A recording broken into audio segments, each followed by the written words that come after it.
Hi, Kyle Harris from the Bob Harris Baseball School, and I'm going to talk about how to use a bat sensor and how to start very slowly. It's very intimidating, I understand, to use any kind of technology, let alone a bat sensor. The bat sensor I'm going to talk about is the Diamond Kinetics bat sensor. It's the bat sensor we use here with our athletes. We also have a Blast, but we find that some of the information of the Blast gets a little overwhelming for our younger kids, and the interface of using it with multiple users is just easier with the Diamond Kinetics. So here is what the Diamond Kinetics box looks like, and we actually sell these here. You can purchase them either at the facility or by contacting one of the employees. And this is how you put it on the bat. Once you connect it to your phone, and we'll have a little video at the end between my intro and my closure on how to open it up and things like that. You just slide this green piece on, and then the sensor goes into a little holder, and then you pop it right on the end of the bat.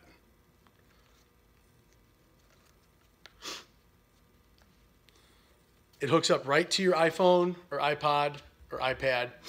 And then from here, this gives you all the information. It gives you swing metrics that you can use to analyze your swing, and your performance. Okay, so what my recommendation is to start very, very small. Start with one metric that you want to look at. And you don't even need a subscription to do this.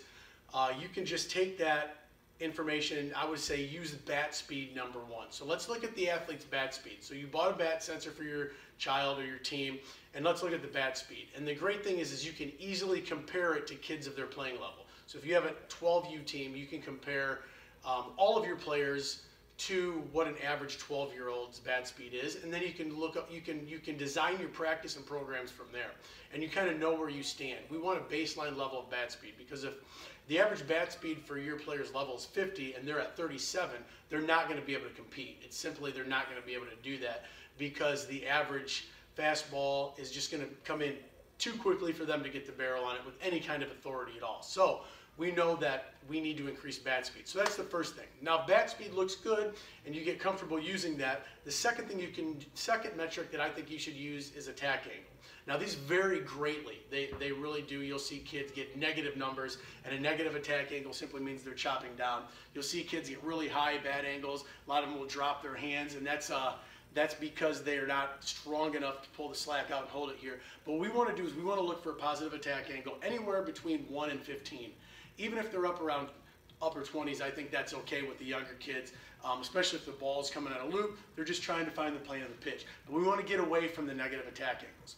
So look at bat speed, look at attack angle, make sure that attack angle is on a positive. And that simply means where the barrel is when it makes contact. So if a kid has a really good swing path and he's coming this way, but he's late and he's hitting it on the downward portion back here, that's going to show that he has a negative attack angle. So don't just simply look at that. Look at the 3D bat path that they have on that, and look how the bat finishes. And then just take all of it. Don't look at maybe average attack angle. Look at the consistency. Like, look where their mode is, okay, instead of the mean. Look what's happening the most in the area there. And a subscription is great because that'll graph it for you. You don't have to do the graphing. The subscription actually graphs it right for you in an Excel, CVS, or Google Sheet. The next thing I look at after that is I look at time to contact. Okay, so we're saying from first move to the ball, how long is it taking to get the barrel to the ball? So you can use those three metrics very easily, and using bat speed, attack angle, and time to contact, you can get a picture of what a kid does, and then take what's happening in real time when you're throwing to them or in a game and see what's happening. What you'll see is a lot of time kids with slow bat speeds will have slow time to contact. So they're going to be late. They're going to be hitting everything off. Kids that are chopping down, you're going to see them pop up a lot or probably hit a lot of balls straight into the ground. And you can easily fix those three metrics by doing certain drills. So don't get overwhelmed by the technology. Don't get overwhelmed by the data. Start slow. Start by using bat speed.